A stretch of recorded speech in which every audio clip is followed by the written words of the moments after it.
Queridos irmãos, queridas irmãs, então nós vamos para o capítulo 13, Caracteres dos Milagres. Os milagres no sentido teológico. O Espiritismo não faz milagres, faz Deus milagres. O sobrenatural e as religiões. Então, o primeiro tema é os milagres no sentido teológico. Então, você já observa, né? Os milagres no sentido teológico. Então, a gente precisa ficar bem atento, porque quando se fala de teologia, é meio complicado. Então, Kardec diz assim: na acepção etimológica, a palavra milagre, de mirar e admirar, significa admirável, coisa extraordinária, surpreendente. A academia definiu-a deste modo: um ato do poder divino contrário às leis da natureza conhecidas.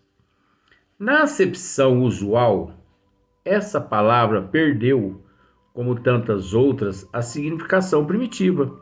Então, observe para você ver que, na acepção usual, essa palavra perdeu, como tantas outras, a significação primitiva.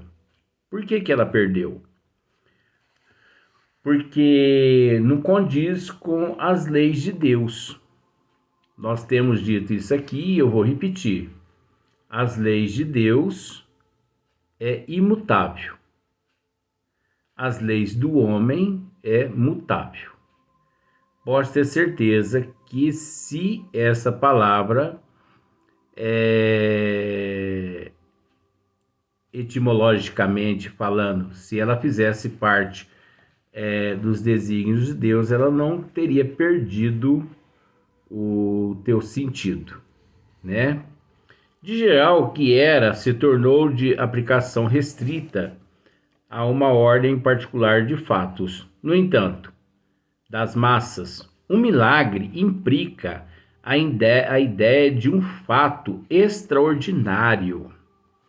Então, um milagre implica a ideia de um fato extraordinário, né?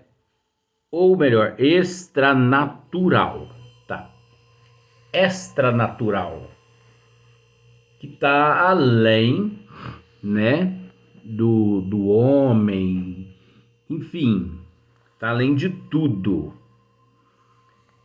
No sentido teológico, é uma derrogação das leis da natureza, por meio da qual Deus manifesta o seu poder.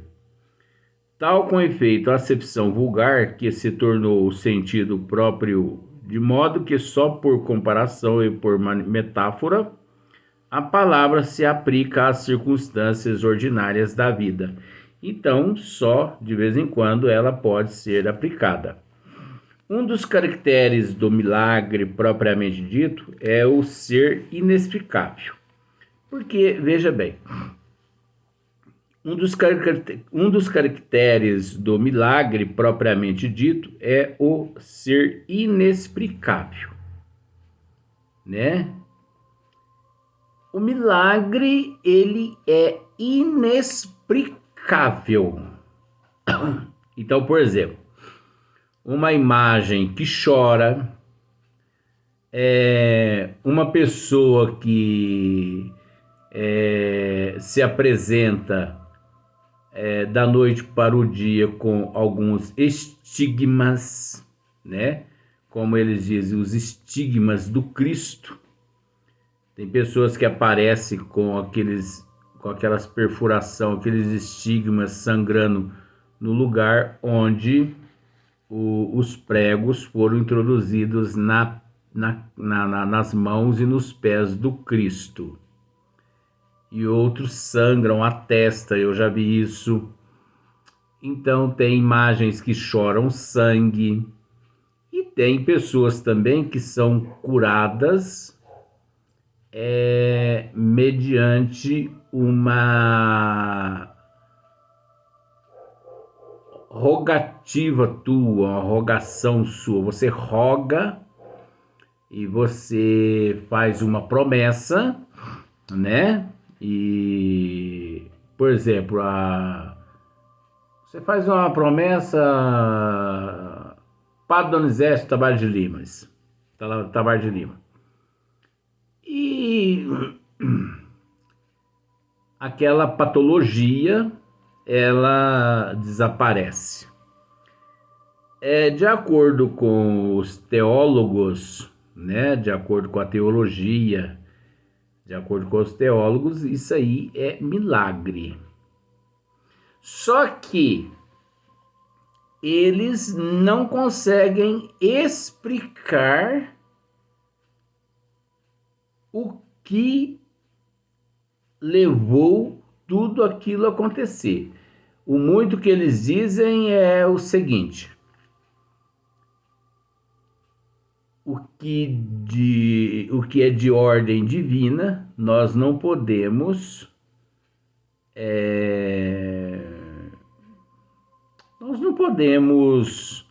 questionar.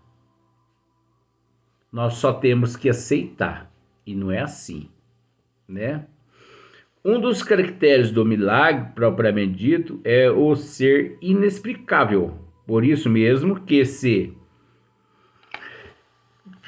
Desculpa eu espirrar. Eu não vou cortar vídeo não, porque deu vontade de espirrar mesmo. Eu sou assim natural.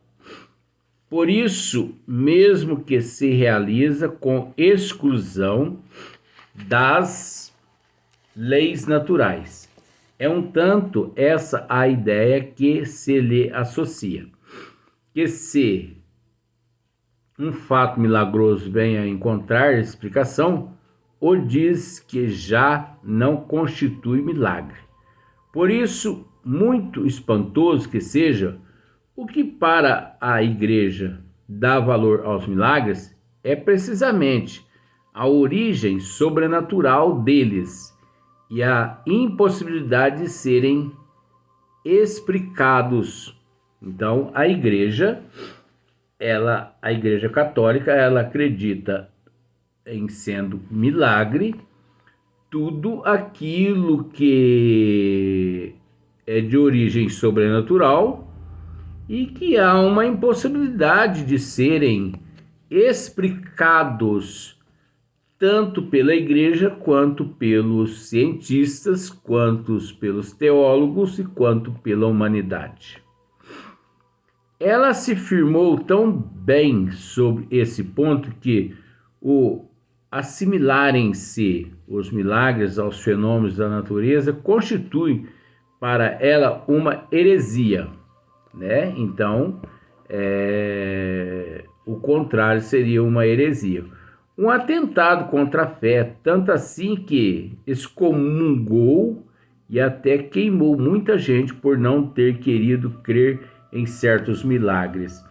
Então, houve períodos aqui na Terra que muitos seres não acreditavam que aquilo que eles ouviam, viam, sentiam e realizavam era de natureza, era de ordem natural, que fazia parte de um processo natural da evolução do ser. Então eles tinham isso como heresia e por isso eles excomungavam e até mesmo queimavam aquelas pessoas nas fogueiras. Outro caráter do milagre é o ser insólito, isolado, excepcional. Logo que um fenômeno se reproduz, quer espontâneo, quer voluntariamente, é que está submetido a uma lei, e desde então, seja ou não seja conhecida, a lei já não pode haver milagre. Veja bem, tem alguns casos dentro da Igreja Católica que, por exemplo, eu me esqueço agora o caso São Cupertino. São Cupertino, ele, quando iniciava a celebração da missa, ele volitava a uma altura de uns 4, 5 metros e voava, sobrevoava todos ali, né, na basílica. Para os católicos, aquilo era tido como milagre. Por que era tido como milagre? Porque ele era católico e ele admitia que aquilo era um milagre. Mas se ele fosse, se ele não fosse do catolicismo, e se ele dissesse que aquilo ali não tinha nada a ver com milagre, ele seria excomungado e até queimado, né? E a não ser que ele abjurasse aquilo que ele soubesse. Na questão de número 2, aos olhos dos ignorantes, a ciência faz milagre todos os dias. Então, aos olhos dos ignorantes, a ciência faz milagre todos os dias, principalmente a ciência médica. A ciência médica faz milagre todos os dias. Quantos milhões de pessoas são encaminhadas às UPA através do SAMU, do bombeiro, da polícia, são encaminhados até os prontos atendimentos, as emergências dos hospitais, e ali, graças aos enfermeiros, graças aos médicos, aquela vida, ela é preservada, vamos usar assim, graças a milhões de drogas que é injetada no organismo daquela pessoa. Drogas no sentido, medicamentos. Então, por exemplo, quantos milhões de pessoas sofrem parada cardíaca? Não é verdade? Então, os teólogos, muitos fanáticos de outras religiões evangélicas, e muitos crentes e muitos católicos também, eles têm o hábito de dizer que aquela pessoa foi salva por um milagre de Deus. O meu parente internado com câncer nas últimas, na UTI, eles dizem assim, ele só foi curado porque eu pedi a Santa Teresinha que intercedesse por ele a Deus, e Deus o curou. Beleza, vamos pensar por esse lado. Só que eu te digo uma coisa. Milagre seria, no bom sentido, se você não tivesse internado o teu parente e deixado ele mofar na tua casa durante 2 anos, aquele câncer no pulmão e na massa encefálica. E mesmo assim, nós teríamos que analisar ainda, porque dentro da programação reencarnatória existe a lei de causa e efeito, ação e reação, podendo ser que aquele teu parente, ele tinha que apenas expiar aquele processo durante aqueles 2 anos e depois vindo a se livrar daquele câncer na massa encefálica e nos pulmões, independente das tuas orações. As orações ajudam? Sim. Mas não é a oração que resolve o problema. Eu sinto em te dizer isso. Então, quantos acidentes nós assistimos que o paciente é levado para a UTI e lá ele tem uma parada cardíaca. Mediante aquela parada cardíaca, os médicos e os enfermeiros usam um aparelho que se chama desfibrilizador. Tá. Graças à técnica deles e esse aparelho, eles faz com que o paciente recobre a vida, né? Volta às funções do organismo, do coração e tudo mais. Tá, agora eu te pergunto uma coisa. E se não fosse os médicos? Se não fosse os enfermeiros? E se não fosse o desfibrilador? Uma vez, porque o paciente já estava com parada cardíaca, ele já tinha falecido ali. Porque eu não sei se você sabe, a parada cardíaca é um pré-desencarne. Que se demora o médico ao desfibrilizador, não recupera mais o paciente. Então, vamos entender que seria um milagre da seguinte forma: o médico chega e constata que o paciente sofreu uma parada cardíaca, está lá parado. O médico fala assim: deixa ele parado aí durante umas 20 horas, vamos ver o que acontece. Você entendeu o que eu quero dizer, né? Cadê o trabalho do médico, dos enfermeiros? Deixa ele parado lá. Seu parente parou, o coração dele parou. Deixa ele parado ali. Não leva para o médico, não. Agora, se depois de umas 20 horas ali parado, ele voltar, mesmo assim, existem alguns fatores que nos leva a acreditar que não é milagre. Que isso, Luiz? Sim, para acreditar que é milagre, precisa-se de muitos fatores, até porque milagre não existe. Por exemplo, você já ouviu aquele termo morte aparente? Tem paciente que morre para o coração, para o cérebro, mas não para o tronco encefálico.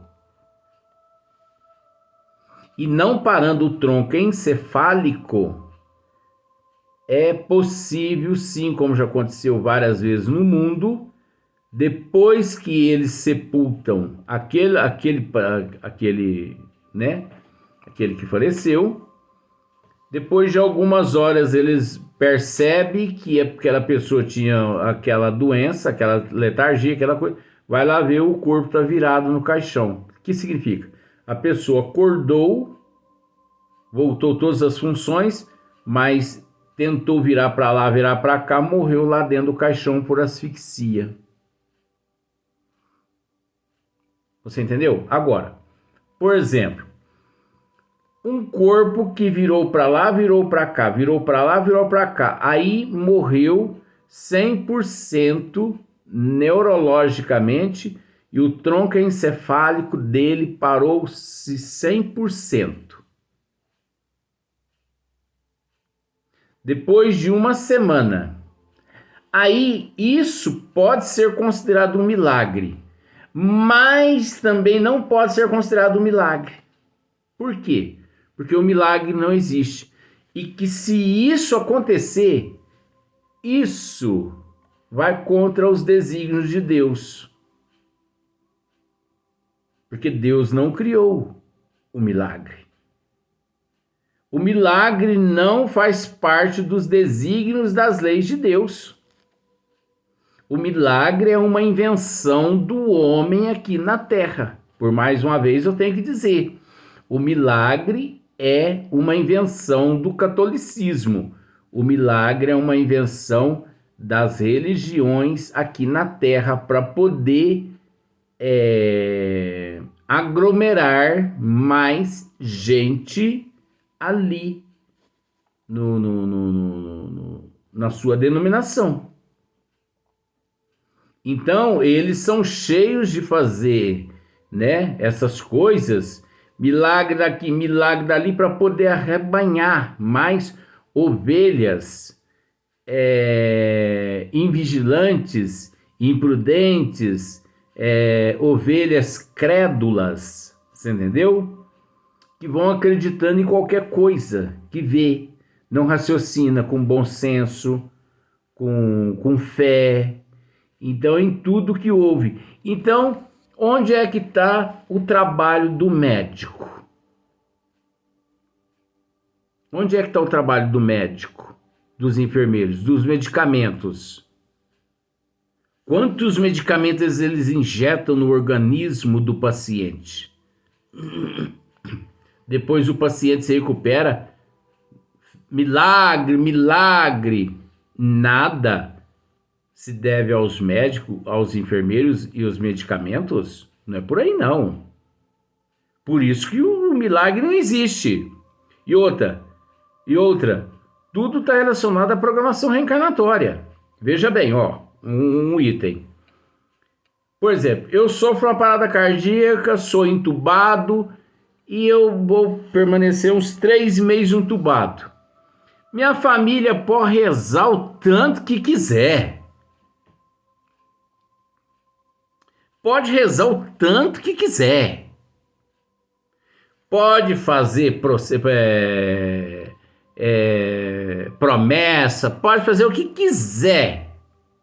Que mesmo assim, depois de 3 meses, eu vou morrer fisicamente. Mas então não adianta nada a prece. Mas adianta. Adianta por quê? Porque as pessoas estão fazendo prece para mim retornar ao corpo físico. Será que as pessoas não pensam que as preces que elas estão fazendo estão me ajudando espiritualmente para que quando eu voltar ao plano espiritual depois de 3 meses, aquelas preces irão me ajudar? Nós não podemos esquecer, gente, da imortalidade da alma. Nós temos que deixar de ser egoístas e pensar só no corpo físico, porque não adianta. Cedo ou mais tarde, nós vamos ter que emancipar-se desse corpo aqui, deixar esse corpo aqui. Então nós temos que orar, não egoisticamente, e nós somos egoístas até para orar. Eu rogo a Deus que Ele melhore, porque eu preciso dele. Isso é tudo egoísmo. Você acha que Deus ouve umas orações dessas? Deus é surdo nessa hora? Eu rogo a Deus, a Jesus, a Nossa Mãe Maria Santíssima, aos bons espíritos, aos anjos guardiões, que conceda ao paciente energias e que seja feita a vontade de Deus de acordo com a programação reencarnatória desse ser, e conceda a todos nós, amigos e familiares, força, paciência para suportarmos e aguentarmos e passarmos por esse momento, porque não é fácil para o espírito que vai, como também não é fácil para os espíritos que ficam, devido ao nosso nível evolutivo, meu Deus. Assim que nós devemos pedir.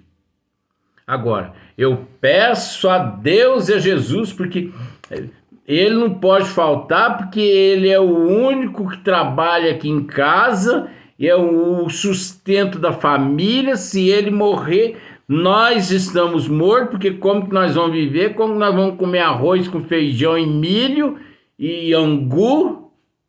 Aí dá no mesmo caso da vaquinha, né? Vai lá, corta a vaquinha. Eu quero ver se aquele povo não passa a trabalhar. Então, nós temos que deixar de ser egoísta, né? E, além do mais, nesse momento,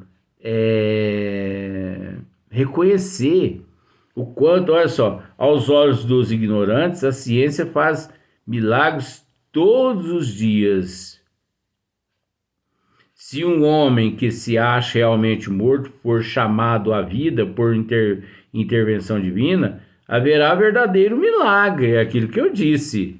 Mas é preciso tomar bastante cuidado com isso, porque o dia que Deus, presta atenção nisso com todo respeito, o dia que Deus e Jesus e a providência divina realizar um milagre, eles deixam de ser Deus, deixam de ser Jesus, deixam de ser Nossa Mãe Maria Santíssima, deixa de ser a providência divina. O dia que a espiritualidade realizar uma cura,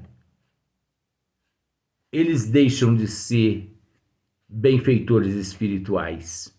Agora, tá acabando o vídeo, mas eu vou explicar isso no próximo vídeo, no próximo dia. Esse assunto não vai morrer aqui não, hein?